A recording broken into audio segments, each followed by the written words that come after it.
Hello friends, आपके लिए लिम्पल्स में स्वागत है। आज के इस वीडियो में हम बात करेंगे 19 one of the most important and landmark judgments of January 2022। तो आइए आज की ये वीडियो हम शुरू करते हैं। तो सबसे पहला जो केस है हमारा वो है Smriti Tukaram versus state of Maharashtra. यहाँ पे जो बेंच थी वो थी जस्टिस DY चंद्रचूड़ और जस्टिस सूर्यकांत की। यहाँ पे सुप्रीम कोर्ट ने दो चीजें कही। एक तो सबसे पहला एक्सपांड किया वर्नेबल विटनेस की डेफिनेशन को, इसके साथ ही साथ डायरेक्ट किया हाई कोर्ट्स को to frame vulnerable witness डिपर्शन scheme. यहाँ पे ये कहा गया the need for and importance of setting up special facilities which easter the creation of safe and barrier-free environment for recording the evidence of vulnerable witnesses have been engaging the attention of this court over the last 2 decades. The bench was hearing the miscellaneous application as to the wider issue on the need to set up vulnerable witness courtrooms in compliance with the decision of Supreme Court in the state of Maharashtra versus Bandhu. In 2019, notice was directed to issue all high courts through the registrar of the representative high court for the status report with regard to the establishment of vulnerable witness deposition courtrooms in compliance of the direction of this court in state of Maharashtra versus Bandhu 2018। अब हम जान लेते हैं supreme court ने जो vulnerable witness की definition expand किया है, अब उसमें क्या क्या चेंजेस लाए गए हैं।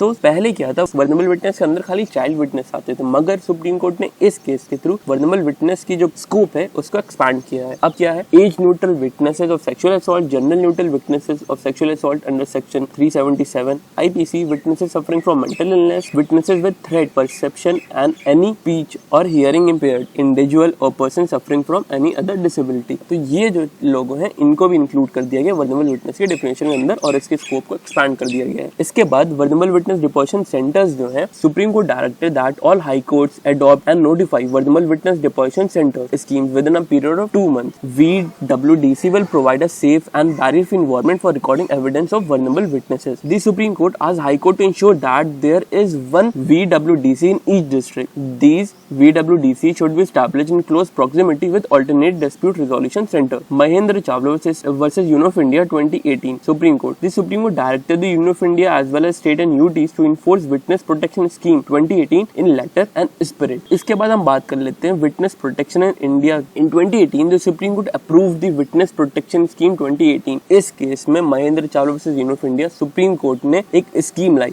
विटनेस प्रोटेक्शन स्कीम 2018 की। ये स्कीम लाई गई थी क्यों? ये जो वर्नेबल विटनेसेस होते हैं इनको प्रोटेक्ट करने के लिए स्कीम लाई गई थी। इसका एम था enabling the witness to depose fearlessly and truthfully under the judgment. Supreme Court held that right of witnesses to testify freely in courtrooms is a part of article 21 right to life. तो जो witnesses होती हैं इनको अपनी testimony जो होती है ये फ्रीली दे सकें कोर्टरूम्स में, ये भी इंक्लूडेड होता है आर्टिकल 21 राइट टू लाइफ के अंदर। This scheme will be the law under Article 141, 142. Bench also asked all states and UTs to set up vulnerable witness deposition complexes. While the scheme is pending in the Parliament, the Supreme Court has ordered to implement the scheme immediately in all states, and other schemes would be the law of the land. The need to protect witnesses have been emphasized। अब देखिए बहुत से ऐसे cases हैं, law commission की reports हैं जिसमें कहा गया है, जिसमें एम्फोसाइज किया गया है प्रोटेक्शन ऑफ द विटनेसेस के बारे में। तो ऐसे जो केसेस है वो है state of Gujarat versus Anuruddh Singh 1997 का केस। इसके बाद 14th लॉ कमीशन की रिपोर्ट थी, उसने विटनेसेस के बारे में बताया है, और मलिमत कमेटी की जो रिपोर्ट थी उसने भी एम्फोसाइज किया है प्रोटेक्शन ऑफ विटनेसेस के। इसके बाद जो केस है हमारा वो है Jarnail Singh versus Lakshmi Narayan Gupta and other connected matters. यहाँ पे जो बेंच थी वो थी जस्टिस L नागेश्वर राव, संजीव खन्ना और BR गढ़वी की। यहाँ पे जो कोर्ट था वो डील कर रहा था issue relating to reservation in promotion for scheduled caste and scheduled tribe। Center and state has urged the Supreme Court to settle the confusion regarding the norms of reservation and promotion, saying that several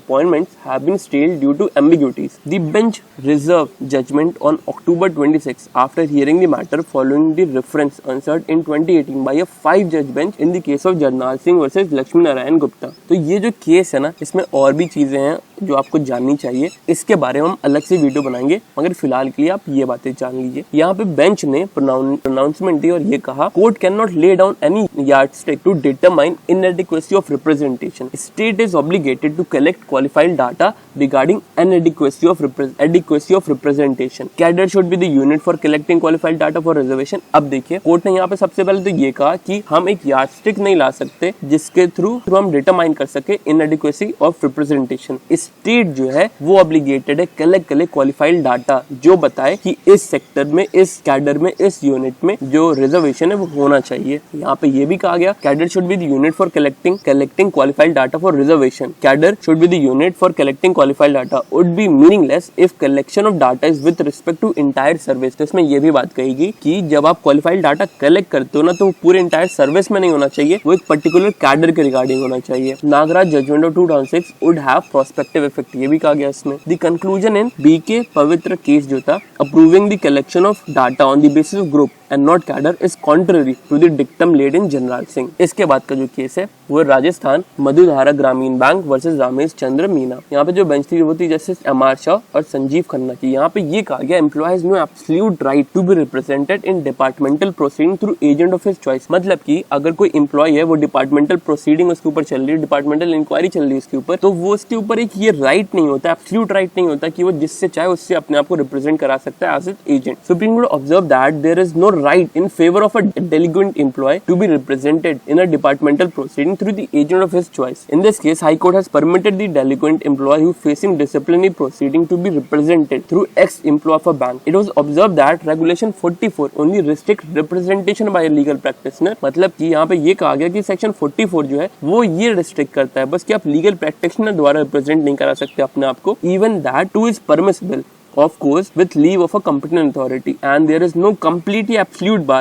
even on engaging a lawyer. The employee cannot be restrained from availing services of a retired employee of a bank. The bench noted that regulation neither restrict nor permit availing the service of any outsider or an ex-employee of a bank as designated representative, and to that extent, regulation is silent. But it noticed that Clause 8 of Handbook Procedure specifically provide that DR should be serving official employee of a bank. मतलब कि यहाँ पे मोटे मोटे तौर पर आप ये जानो कि जो एम्प्लॉय होता है उसको ये एब्सोल्यूट राइट नहीं होती वो किसी से भी चाहे अपने आप को रिप्रेजेंट करा सके। इसके बाद जो केस है वो है भदर राम वर्सेस जैसाराम। बेंच जो थी वो जस्टिस एम.आर. शाह और एस बोपन्ना की थी। यहाँ पे ये कहा गया शेड्यूल्ड पर्सन जो होते हैं who is ordinary resident of one state can not claim quota benefit in a state to which he migrated. The supreme court observe that person belonging to scheduled caste and scheduled tribe in relation to his original state of which he is permanent और ordinary resident can not be deemed to be so in relation to another state. मतलब कि example के तौर पर आप देखो अगर कोई पर्सन है ST का वो राजस्थान में अगर परमानेंट रेसिडेंट है ऑर्डिनरी रेसिडेंट है तो वो किसी और स्टेट में जाके वही बेनिफिट्स नहीं क्लेम कर सकता जो उसे राजस्थान में मिल रहा होता। The court noted that as per section 42 of Rajasthan tenancy act there is restriction on sale gift bequest by a member of scheduled caste in favour of a person who is not a member of scheduled caste. मतलब कि section 44 जो है Rajasthan tenancy act का वो ये कहता है कि जो शेड्यूल्ड कास्ट का पर्सन होता है वो गिफ्ट कर सकता है, सेल कर सकता है, बेक्वेस्ट करता है उसी पर्सन को जो शेड्यूल कास्ट, किसी और पर्सन को जो शेड्यूल कास्ट नहीं है उसको नहीं कर सकता। It is to be noted that as per section 42 of Rajasthan tenancy act there is restriction on sale gift bequest by member of schedule caste in favour of person is not a member of schedule caste. तो ऐसा ही provision आपको UP में मिल जाएगा जो है उत्तर प्रदेश जमींदारी abortion land reform act 1950 का। इसके दो प्रोविजन जो है इसी चीज से रिलेटेड। इसका सेक्शन 157A जो है वो बात करता है restriction on transfer of land by a schedule caste. आप ध्यान रखो यहाँ पे ये जो सेक्शन है ना ये एब्सोल्यूट रिस्ट्रिक्शन नहीं है, यहाँ पे कुछ परमिशंस लेके आप ट्रांसफर कर सकते हो किसी और मेंबर को भी। मगर यही चीज जब आप सेक्शन 157B में देखते हो यहाँ पे restriction on transfer of land bye member of scheduled tribe होता है, यहाँ पे एब्सोल्यूट रिस्ट्रिक्शन है। शेड्यूल्ड ट्राइब का जो पर्सन होगा वो शेड्यूल्ड ट्राइब को ही ट्रांसफर कर सकता है, किसी और को पर्सन को ट्रांसफर नहीं कर सकता। वेयर शेड्यूल्ड कास्ट के केस में क्या है वो कलेक्टर की परमिशन से किसी और पर्सन को ट्रांसफर कर सकता है। इसके बाद का जो केस हमारा वो है union of India versus Alapan Bandyopadhyay. Bench जो थी वो थी जस्टिस A.M. खानविलकर की और C.T. रवि कुमार की। यहाँ पे ये कहा गया tribunal decision can be scrutinised only by a jurisdictional high court. The Supreme Court held that any decision of a tribunal, inclusive of one passed under Section 25 of the Administrative Tribunal Act 1985, can only be scrutinized by a high court which has territorial jurisdiction over the tribunal in question. All decision of a tribunal created under Article 323A and 323B of the Constitution will be subject to scrutiny before a divisional bench of a high court within whose jurisdiction the concerned tribunal falls. The Supreme Court faulted the approach of high court by noticing that it was contrary to the dictum of the constitutional bench in L. Chandra Kumar case. The judgment authored by Justice Ravi Kumar held that once a constitutional bench of this court declared that all decision of tribunal created under Article 323A and 323B of a constitution will be subject to scrutiny before a divisional bench of a high court within whose jurisdiction the concerned tribunal falls, it is impermissible to make any further construction on the said issue. The law thus declared that constitutional bench cannot be revisited by a bench of lesser quorum, or for that matter by a high court, by looking into bundle of facts to ascertain whether they would confer territorial jurisdiction to the High Court within the ambit of Article 226 Clause 2 of the Constitution। मतलब यहाँ पे यही कहा गया कि जो tribunal के decision होते हैं वो खाली जुरिस्डिक्शनल हाई कोर्ट द्वारा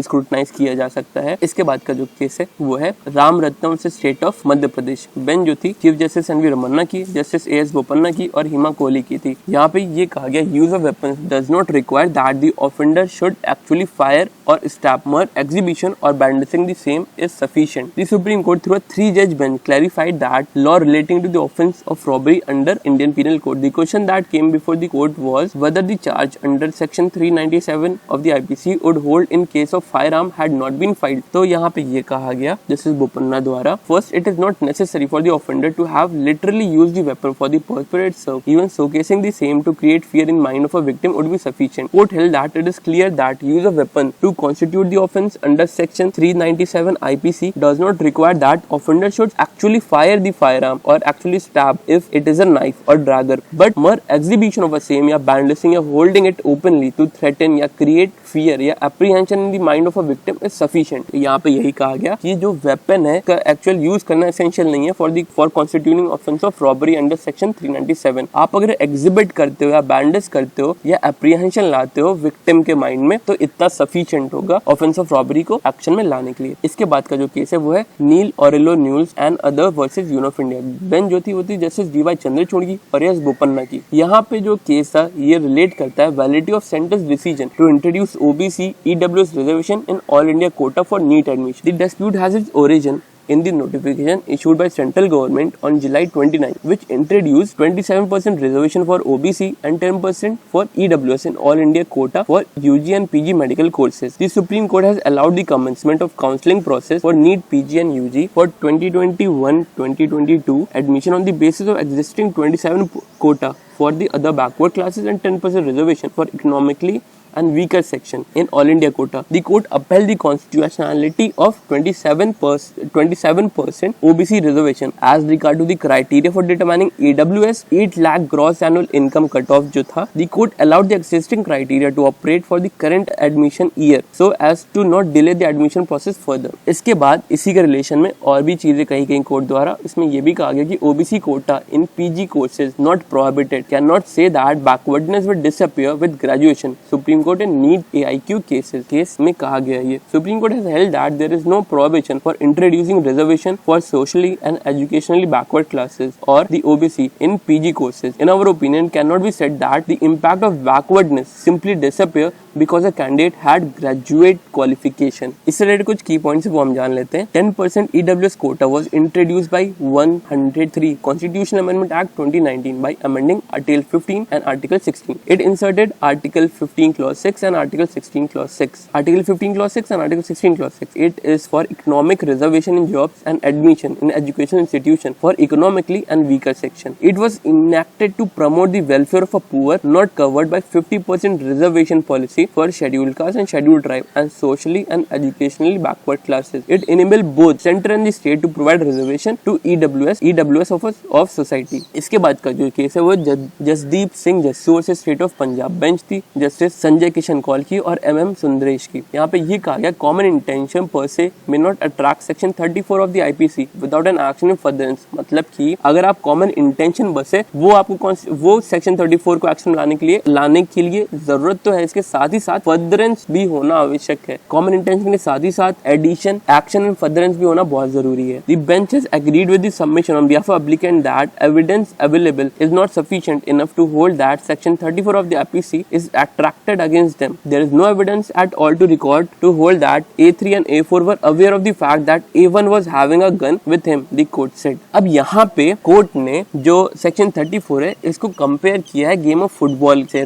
game of football involving several position named by many such as defender, midfielder, striker and keeper. Striker में हिट द टारगेट वाले कीपर में stop and attack. The consequence of the match either win और loss is borne by all players though they may have their distinct role as goal scored और saved may be final act but the result is what matters. आप देखो जैसे कि football में होता है उसमें बहुत से लोग होते हैं, डिफेंडर होता है, मिडफील्डर होता है, स्ट्राइकर होता है, कीपर होता है. इन लोगों के रोल जो होते हैं वो अलग अलग होते हैं. जो स्ट्राइकर होता है उसका काम होता है गोल करना, विराज कीपर का क्या काम होता है स्टॉप करना अटैक को. तो अब ये जो फंक्शंस ये सभी लोग मिलके करते हैं, इसका रिजल्ट अल्टीमेटली क्या होता है, विन या लॉस होता है। जो मैटर करता है वो रिजल्ट मैटर करता है। अगर जीतता कोई है तो पूरी टीम जीतती है, अगर कोई हारती तो पूरी टीम हारती। उसी तरीके से यही सेम लॉजिक जो है, ये फाउंडेशन है सेक्शन 34 का, जो क्रिएट करता है shared liability on who have shared common intention to commit the crime. Section 34 जो है ये इनकॉर्पोरेट करता है principle of joint liability. The word furtherance indicate the existence of aid और assistance in proceeding and effect in future, thus it has to be construed as an advancement. The phrase in furtherance of common intention was added into statute subsequently. आप यहाँ पे ये भी जान लो, आप section 34 में जो पढ़ते हो इन फर्दरेंस ऑफ कॉमन इंटेंशन, ये पहले से नहीं था, इसको सब्सिक्वेंटली ऐड किया गया था। और ये जो टर्म था इसको फर्स्ट कॉइन किया गया था जस्टिस बैरन पीकॉक द्वारा in the case of queen versus Gorhan Gopi 1866। और यही केस था प्रॉब्ली जिसने इंस्पायर किया था अमेंडमेंट ऑफ सेक्शन 34 को 1870 में। इसके बाद का जो केस है वो Mahendra versus state of MP का। बेंच जो थी वो थी जस्टिस अजय रस्तोगी की और अबैस ओखा की। यहाँ पे ये कहा गया essential condition of an unlawful assembly is that it members must be 5 और more. The supreme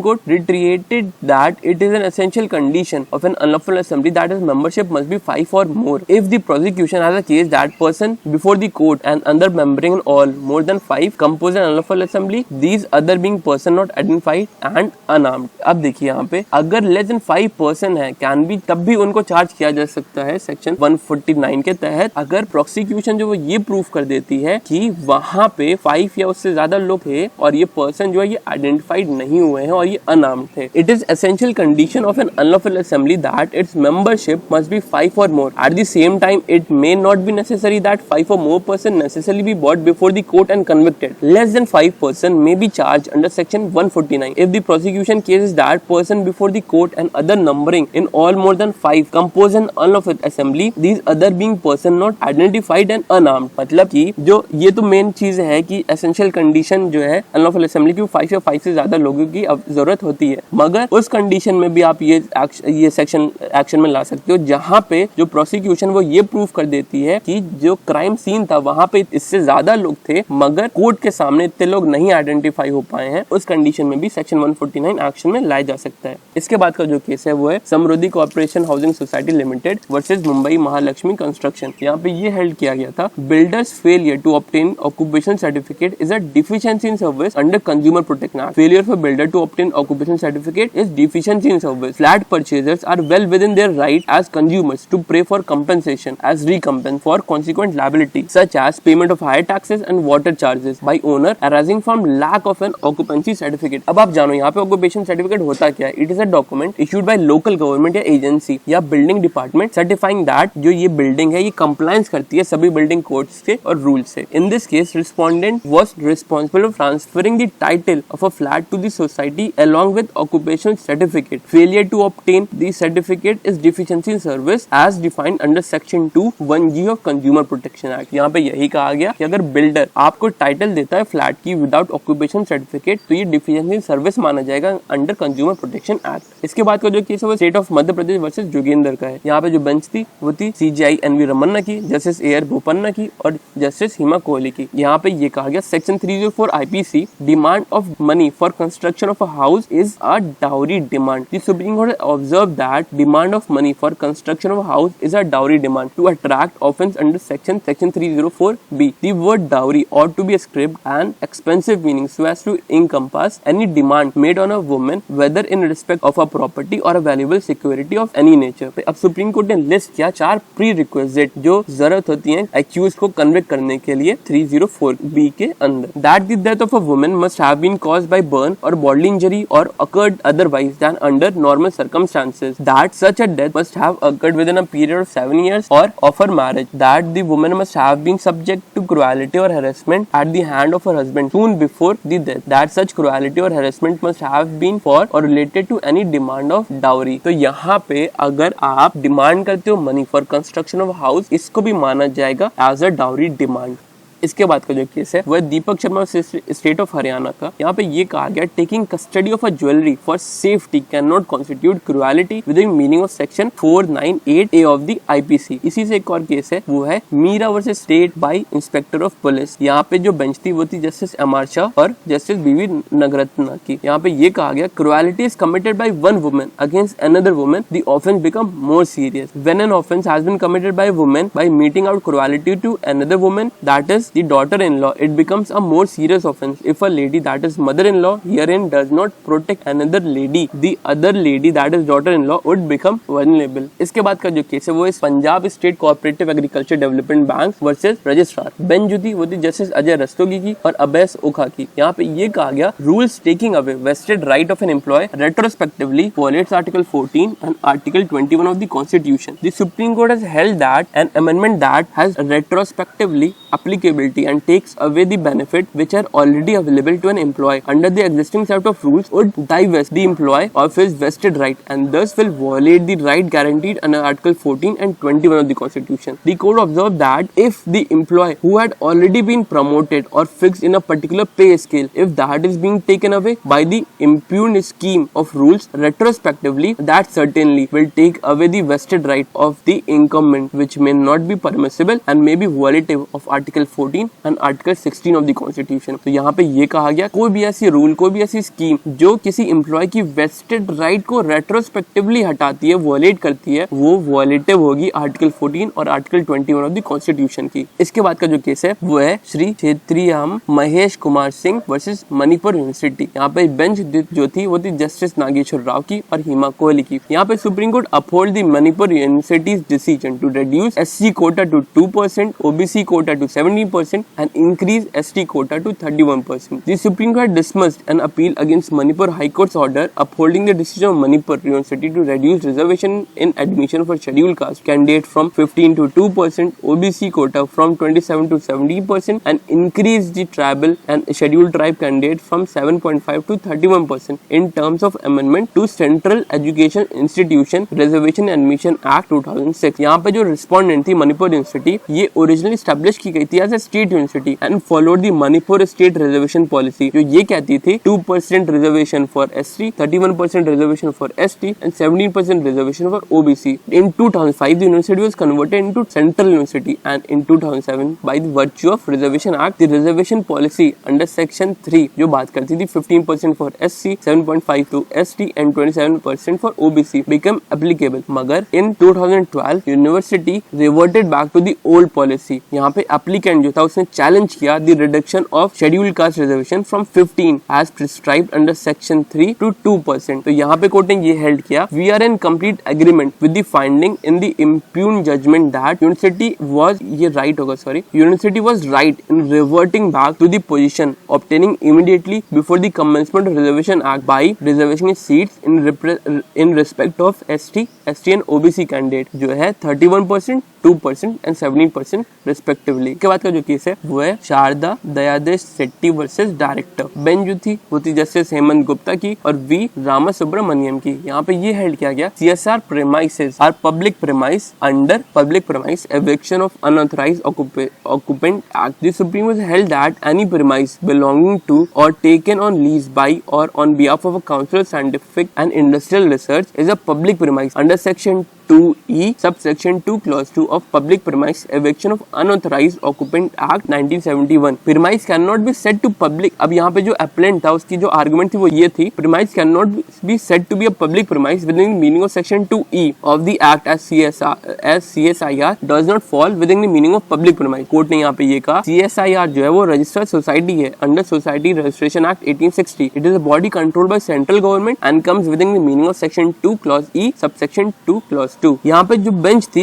refused to entertain appeal challenging the order passed by Bombay High Court which choose not to interfere with an eviction order passed by Public Premise Eviction of Unauthorized Occupant Act 1971 for a premise belonging to CSIR। तो यहाँ पे ये held किया गया कि जो CSR के द्वारा premises हेल्ड किए गए हैं वो कंसिडर किए जाएंगे public premise under Public Premise Eviction of Unauthorized Occupant Act। इसके बाद का जो केस है वो है अरुणचला गोंदवार वर्सेस पुन्नुस्वामी। बेंच जो थी वो थी जस्टिस अब्दुल नजीर मीर की और कृष्णा मुरारी की। यहाँ पे ये हेल्ड किया गया, inherited property of a female Hindu dying issueless and intestate goes back to the source. Observe that inherited property of a female Hindu dying issueless and intestate goes back to the source. यहाँ पे दो questions arise हुए थे, where shall the property of a female Hindu go if she dies intestate and issueless. इसका answer देते हुए कहा था कि ये सोर्स को जाएगी, और can daughter inherited self acquired property of father who die intestate, तो इसका आंसर अफर्मेटिव में था। The bench observe that if a female Hindu die intestate without living any issue, then property inherited by her from her father और mother would go back to the heir of her father, whereas property inherited from her husband or father-in-law would go back to the years of husband. The source from which she inherited property is always important, and that would govern the situation. Otherwise, person who are not even remotely related would acquire right to inherit the property, which would defeat the intent and purpose of section 15 clause 2. In case a female Hindu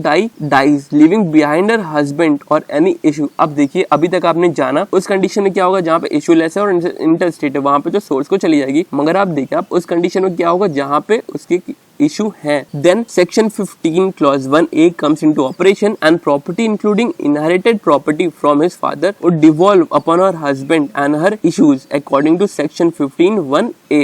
इसके बाद का जो case है वो state of Punjab versus Anushka Goyal. Bench जो थी वो थी जस्टिस एम.आर. शाह और बी.वी. रत्ना की। यहाँ पे ये कहा गया, mandamus can not be issued to provide for reservation. No mandamus can be issued to state government to provide for reservation. The bench observe this while questioning a direction issued by Punjab and Haryana high court to provide for a sports quota of 3% in government medical dental colleges in state of Punjab. अब देखिए, यहाँ पे जो high court थी Punjab and Haryana high court की, उसने allow किया था रेड पिटीशन और डायरेक्ट किया था स्टेट को to issue 1% reservation for child या grandchildren of terrorist affected person, Sikh-Rohit affected person in all private, unaided minority, non-minority medical dental institution in the state of Punjab। इसके साथ ही साथ ये भी कहा गया था कि ये जो रिजर्वेशन होगा shall apply to management quota seats as well if it further directed that the first notification shall also provide for sports quota of 3% government medical dental colleges। The state of Punjab ने इसको challenge किया था apex court ने, और apex court ने ये यहाँ पे कहा था कि मैंडेमस जो है इशू नहीं किया जा सकता फॉर प्रोवाइडिंग रिजर्वेशन। इसके बाद का जो केस है वो state of Madhya Pradesh versus RD. Sharma का केस है। यहाँ पे जो बेंच थी वो थी जस्टिस डी.वाई. चंद्रचूड़ की और बेला.एम. त्रिवेदी की। यहाँ पे ये कहा गया, equal pay for equal work is not a fundamental right vested in any employ though a constitutional goal to be achieved by government. अब देखो, आप यहाँ पे ये कहा गया है कि जो equal pay for equal work है वो एक फंडामेंटल राइट नहीं है वेस्टेड इन एम्प्लॉय, ये एक कॉन्स्टिट्यूशनल गोल है जो गवर्नमेंट को अचीव करना चाहिए, जो गवर्नमेंट अचीव करे। Equal pay for equal work is not a fundamental right vested in any employee, though it is a constitutional goal to be achieved by government. The bench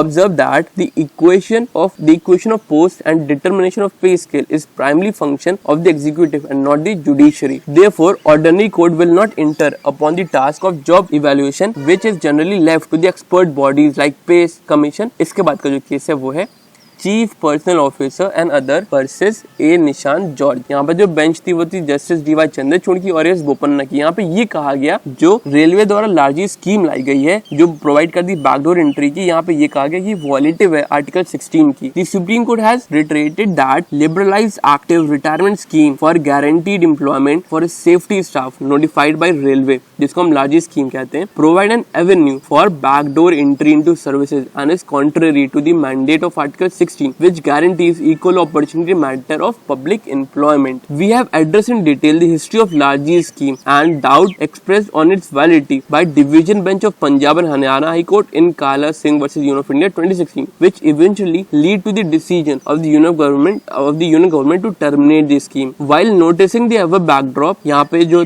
3 जज bench थी supreme court की, Manjeet versus union of India 2021 में, उसने ये clearly note किया गया है, the scheme provide an avenue for backdoor entry into service and is contrary to article 16 जो बात करता है equal opportunity in matter of public employment की। तो ये जो इम्प्यून जजमेंट था मद्रास हाई कोर्ट द्वारा issuing a mandamus for appointment of respondent can not be sustained. तो ये पूरे थे 19 लैंडमार्क और इम्पोर्टेंट केसेस जनवरी मंथ के लिए। आज की ये वीडियो हमारी यहीं तक थी, हम मिलेंगे ऐसी किसी नेक्स्ट वीडियो में। Till then keep learning and keep igniting request for knowledge.